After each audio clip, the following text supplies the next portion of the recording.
नमस्कार,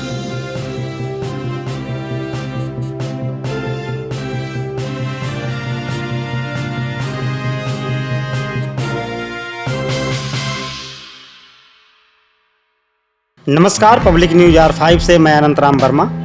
G20 सम्मेलन को लेकर देश की राजधानी दिल्ली में कई देशों के राष्ट्राध्यक्षों व प्रधानमंत्रियों का जमवाड़ा लगा रहा, जिसमें वैश्विक स्तर पर कई मुद्दों पर चर्चा व समझौते किए गए।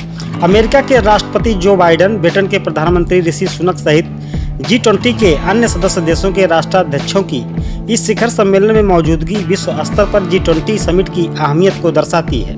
आखिर क्या है G20 समिट और वर्ष 2023 में इस समिट की अध्यक्षता कर रहे भारत में क्या समझौते हुए, यह भी जानना जरूरी है। G20 नाम से ही साफ हो जाता है कि यह एक 20 देशों का समूह है। वर्ष 1999 में जब एशिया में आर्थिक संकट आया था, तब तमाम देशों के वित्त मंत्रियों और सेंट्रल बैंक के गवर्नरों ने मिलकर एक फोरम बनाने की सोची थी, जहां पर वैश्विक स्तर पर इकोनॉमिक और फाइनेंशियल मुद्दों पर चर्चा की जा सके।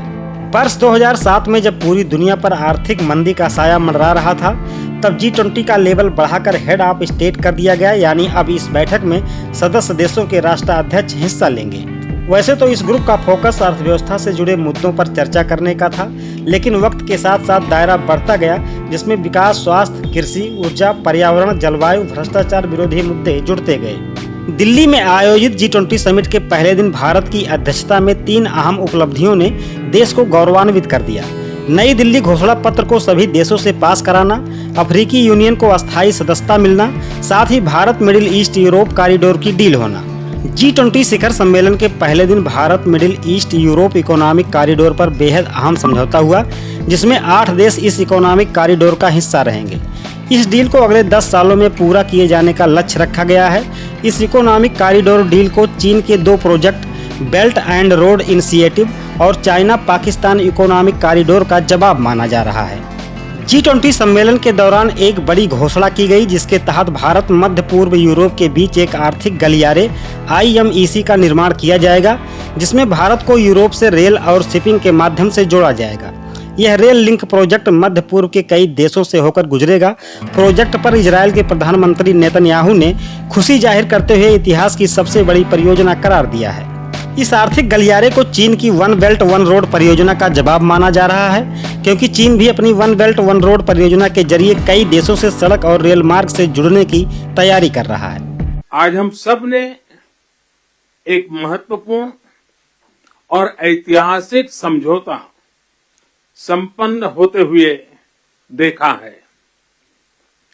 आने वाले समय में यह भारत, पश्चिम एशिया और यूरोप के बीच इकोनॉमिक इंटीग्रेशन का प्रभावी माध्यम होगा।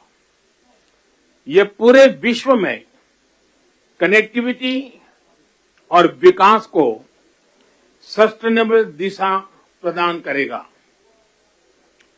मैं हिज एक्सलेंसी राष्ट्रपति Biden, his royal highness crown prince and prime minister Mohammed bin Salman,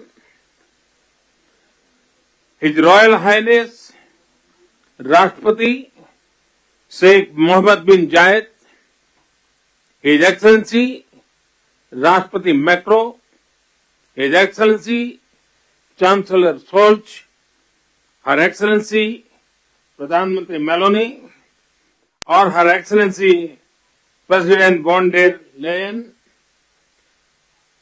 इन सबको इस इनिशिएटिव के लिए मैं बहुत बहुत बधाई देता हूं।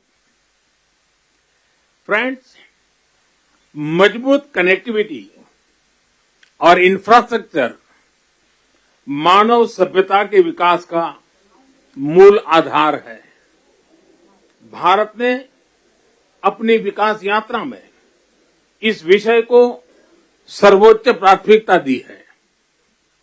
फिजिकल इंफ्रास्ट्रक्चर के साथ साथ सोशल, डिजिटल तथा फाइनेंशियल इंफ्रास्ट्रक्चर में अभूतपूर्व पैमाने पर निवेश हो रहा है।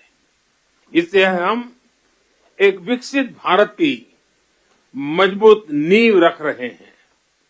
हमने ग्लोबल साउथ के अनेक देशों में एक विश्वसनीय पार्टनर के रूप में energy, railway, water, technology parks जैसे क्षेत्रों में इंफ्रास्ट्रक्चर प्रोजेक्ट्स इंप्लीमेंट किए हैं। इन प्रयासों में हमने डिमांड ड्रिवन और ट्रांसपेरेंट अप्रोच पर विशेष रूप से बल दिया है। आज G20 सत्र के समापन की घोषणा करते हुए प्रधानमंत्री मोदी ने ब्राजील के राष्ट्रपति लुइज इनासियो लुला डी सिल्वा को अगली बार होने वाले G20 शिखर सम्मेलन की अध्यक्षता सौंपी।